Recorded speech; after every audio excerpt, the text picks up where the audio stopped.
All right. All right, I think we got it right Okay. now. Okay, now everybody now on Facebook land, we are back again, and Dr. Patterson has just joined us here. Hello. And as you can see, she's looking lovely and everything. Have Fresh her from the lovely golf hat. course. That's it. That's it.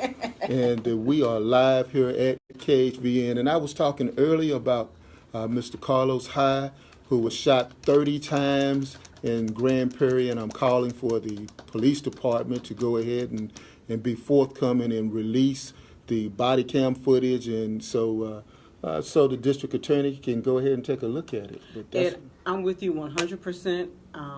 You may not know this about me, but my social media handle is Black Police Daughter. yeah, I checked that out. Okay, my father was a policeman for 35 years, so I am black and I'm blue, and I feel a calling to help get some of this stuff straightened out. Because as my father gave his dying breath, he said, and this is me paraphrasing, it don't take all that. Overkill. You can So that's what we talked about. I know, you can subdue somebody with 1 or 2 bullets in the leg and then bring them in. You don't have to kill them. So anyway, I'm on a mission to end police brutality, and toward that end, my church, Hamilton Park United Methodist Church, is hosting on June 27 an event called The Church's Response to Police Brutality. We want to have the churches talk to the police. The DA is going to be there, the sheriff is going to be there, talking about how it's wrong, and then some strategies to change things. So now, I find it so ironic that at your church, led by yourself, a black female, and you're going to have the sheriff, who's a black female, and Yes. also, who else you said you're going to have? You have the DA? The DA. You're going to have the DA? Mm-hmm. Okay. At my church, All right. live. Live, up close and personal. Yeah. We'll see what we Yeah. can go ahead and do about that. I think it's going to be important. Christians do a lot of praying. I'm going to pray for you. I'm going to pray on this. We're going to do some action. And in fact, we're going to have somebody there who... Oh, you got your Facebook feed up now, right? Is it right? Is it Yeah, working looks now? like It it's says, going I on. don't know. Started. It's going to do that There we strange go. thing down here again. I don't know what's going on. Anyway. That's because we're in the southern sector, Dr. Patterson. God, And- racism. No, I'm talking about bad Wi-Fi. Isn't that racism? Hidden racism, as Tom Joyner used to say. Bad Wi-Fi. Okay. So I am so honored to have you here on the show. I am honored. Because the first time, I think the last time we talked, what were we doing? Yeah, we were protesting. We were protesting the police. Which time? Which time? Where were we? We were at the front of the Dallas Police Department, and John Fullen-Wyatt. Oh, yeah. Yeah. Oh, yeah. With Yeah. our Mothers Against... Mothers oh, Against Police definitely. Brutality. Okay, yeah. Yeah. Definitely. Yeah. Yeah. So I've been an admirer of yours for a long Thank time. you. Thank you so I much. attended St. Luke United Methodist Church during the 1980s. And, I understand you have a church now. As an ordained pastor, I've always had churches. I understand. I've had 7 I'm just going to be like this all day long. Okay. Okay. And what now? I said, as an ordained United Methodist pastor, I've been senior pastor of several churches. What name them? Okay, I started off Okay. as the senior pastor of a church called Crestmore King. Let's get the mic over close to I'm you. sorry. That's all right. Yeah. I started off as senior pastor of a church called Crestmore King. That's over in Marsalis. Okay. From there, I went to be senior pastor of a church called Jubilee. That's over in Duncanville. Okay. From there, I went to be senior pastor of St. Paul, which is downtown. Right? Yeah, I nodded. Okay, Yeah, and then yeah. I know where it said. Okay. And from there, I went to be senior pastor of a church called Highland Hills United Methodist by Paul Quinn.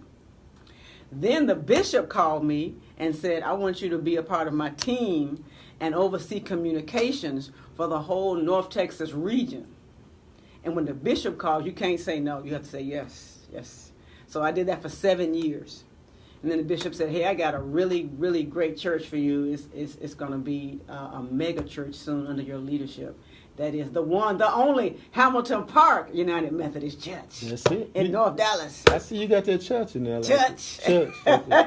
I hear you got a bad choir. Ooh, She said church. That's choir. That choir is amazing. choir. Yeah, God is doing Dale Long, still brother Dale Long? Dale is a strong member. Dale is there every Sunday. Mm-hmm. Dale is strong. Very strong. Very strong. Very committed. Very committed. A brother in Alpha Phi Alpha fraternity. Are you Greek? Oh, come on now. Oh, Lord. Yeah, I know. These alphas just show up everywhere. Yeah, Lord, but you know, Dale's situation, and I'm gonna move this back so I can see this. Boom, there we go.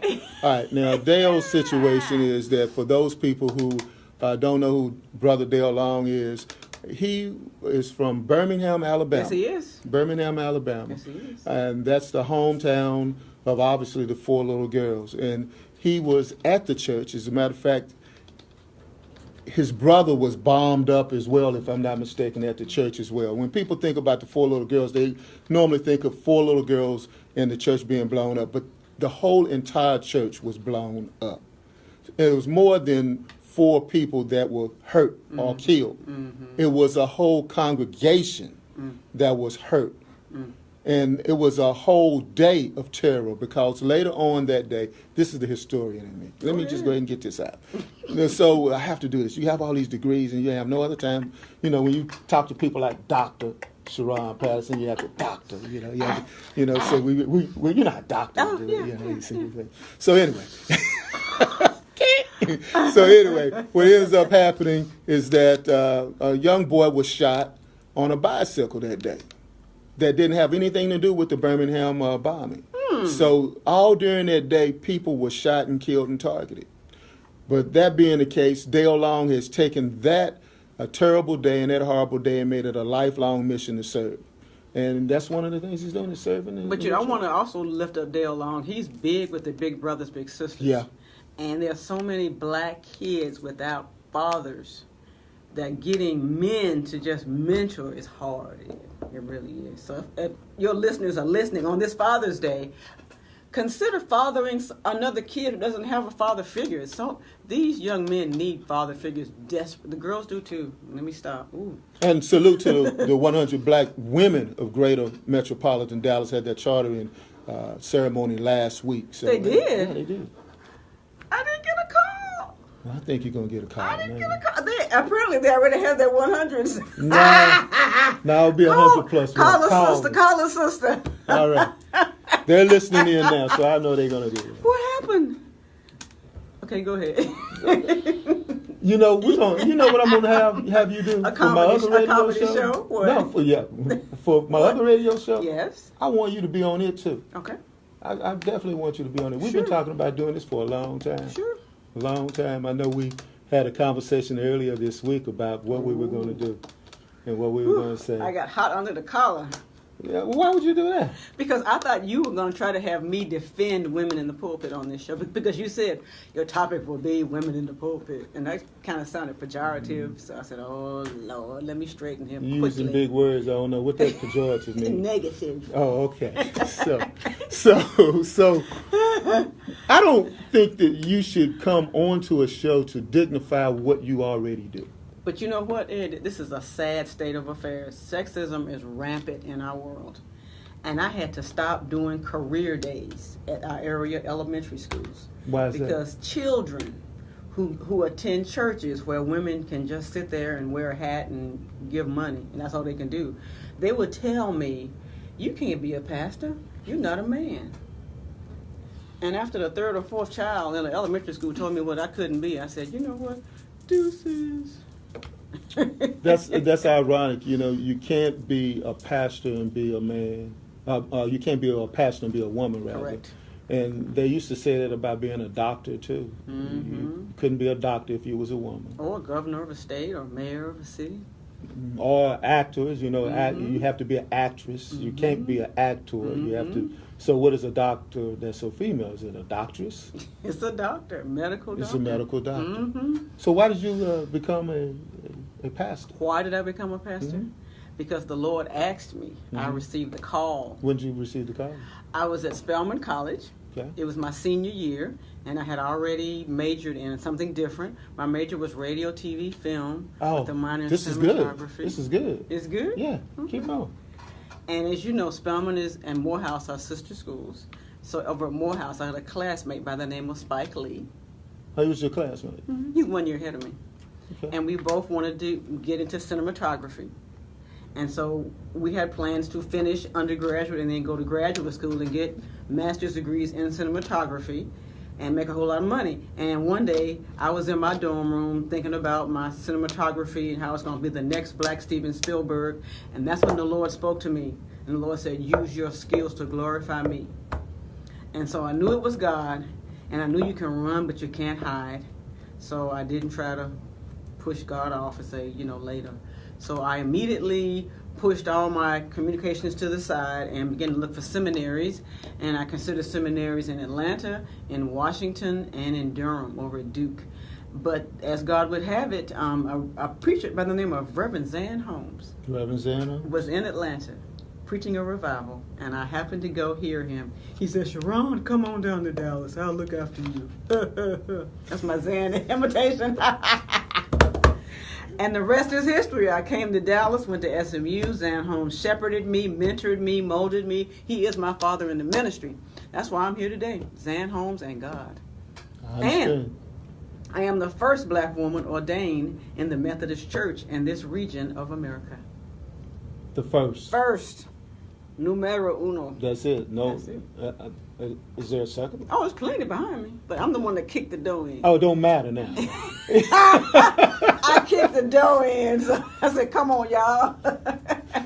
Now, outside of the sexism that society has, Yes. Has there been any other challenges? Oh, plenty. Inner self-esteem. You doubt yourself. You tear yourself up on the inside. Can I really do this? Am I comfortable being the first one? Am I okay being the only one in the room? How do I hold on to being a woman in a man's game? Because you walk into the room, it's all men and they're all preachers, and you're a woman and you don't look like them and you don't need to sound like them. So how do you hold on to who you are and let people know it's okay for you to be who you are and accept you? So self-acceptance and self-reliance, all that. Are you still dealing with that? Oh, no. I've been in this thing a long time. So you passed I know I that look stage. young, but... You're about, 24, 25? Yeah. I've been in this thing a long time. Yeah. 30 years in. 30 years in? 30 years in. 30 years in? Mm-hmm. What's the drive that you have in your ministry? The drive comes from God. The Lord is my light and my salvation. Whom shall I fear? That's what gets me up every morning and moves me and made me run in here smiling. You always have a smile. It's the energy. It's that Holy Ghost anointing and energy that comes from God. I'm just an humble vessel. Humble. Now, I understand you write books. And we had a call. I bet you he's going to call back now. But we had a call on our Facebook Live deal feed. But we're going to go ahead and go back to your books. Okay. I have written 7 books. How do you find time to write? Ooh. When God pours it out, it just comes out like a fire hydrant. Straight from God and then out to the people. So when do you write? All the time. Do you write late at night? Some people just write in the hair salon, if I'm on an airplane, in the morning, at nighttime. But see, I'm a writer by training. Remember, I had that degree in it. Right. And then my father was a poet, so it's in my blood. You do poetry as well? I don't, but I have that creative spirit from him. Okay. Let's tell us about your book. Sure. This is one that everybody should have on their shelf. It's called The Blessing and Bling: How Faith and Fashion Helped Me Survive Breast Cancer. Okay. And cancer is very rampant in our community. Nate left you a voice. Yeah, he did. Oh, we're not going to take a break. We're just going to ignore Nate's call. So we're still good. Okay. We're still good. We just need to know the time on this. So after we get through with your books, okay, we will go ahead and do a break then. Okay. So the blessings and bling. How faith and fashion helped me survive breast cancer. Okay. And this is a very important book because cancer runs rampant in our communities because we are afraid, especially women. Women, we are afraid. We don't want to admit it. We don't want to go in to get checked up, but we need to. And I want to tell you, when I first got diagnosed, I was embarrassed and ashamed. And that's why the faith had to come into it. The Lord had to let me know that I'm with you and I'll never forsake you. And because I was so afraid, I stopped dressing up. I was all depressed. But then God showed me that I was going to live and not die. So the fashion came in. And the better I dressed, the better I felt. Hey. Okay. You see, she hasn't been, she's still in that flow right there. It's important for us to understand that God will bring you through some stuff. That's all I'm saying. God will bring you through. Hell, and this is a testimony. But it's important to look good as God brings you through. Oh, I think I said something. So now the cancer. Yes. 11 years. Can you believe that? 11 years ago. Wow. Look at God. Look at God. Won't he do it? Won't he do it? Won't he do it? And if this was a cancer show, I'd go into details, but just get the book. You can order it off of my website, drsharon.com. All right, now go ahead and give them the feel or the full. This is Dr. Sharon. DRSHERON.com. All right. Okay. Yeah. Got to make sure everyone that are listening in on Heaven 97 or listening in to get the book, to go to the website. What is the website again? DRSHERON,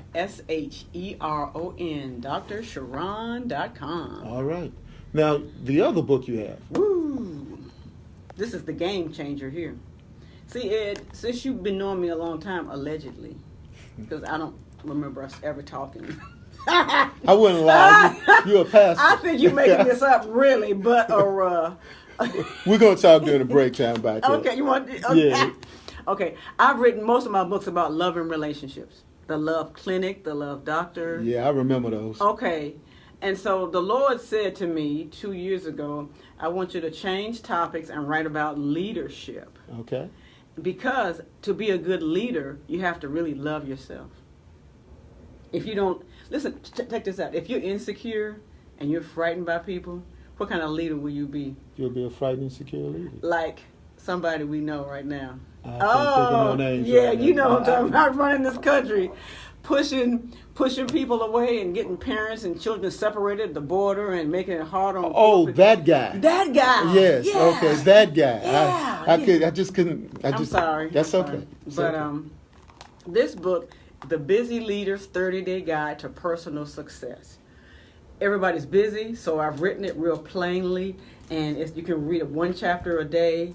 But let me read this quote to you to tell you how it kicks off. It says, "Don't be a public success and a personal failure."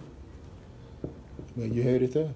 Don't be a public success. I mean, everybody knows your name and you get accolades, but inside you're just a dirty, rotten scoundrel being led off to jail with handcuffs. Preach. Like so many people. And see, as I say in my book, as I open it up, I said, leaders are dropping like flies due to indiscretion, corruption, greed, or sexual hedonism.